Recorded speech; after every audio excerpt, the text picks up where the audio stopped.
In front of me is Xiaomi Redmi 9A, and let me show you how to activate or deactivate autocorrection on the following device.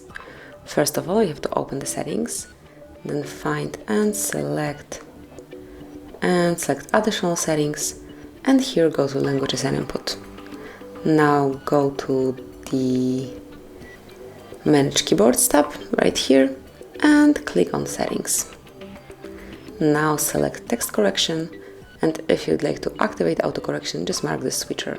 Also a bit lower you can activate spell checker if it's not active and leave it this way. If you would like to turn it off, just mark it again. But I would like to stay with this feature as it is super useful. So this is it. This is how you can activate autocorrection. Thank you for watching.